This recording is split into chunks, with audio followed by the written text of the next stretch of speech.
na presença de Jeová. Ele não se intimidou com Mical a murmurar,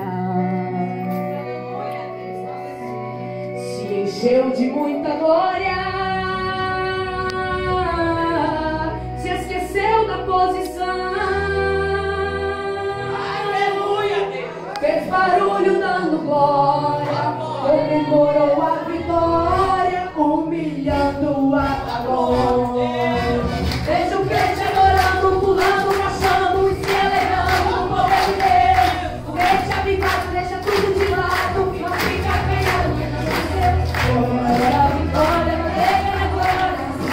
Faça barulho de adorador, faça barulho de adorador, faça barulho de adorador, clame a presença do teu Senhor. Faça barulho de adorador, faça barulho de adorador, faça barulho de adorador, não importa a maneira que for, faça o jeito.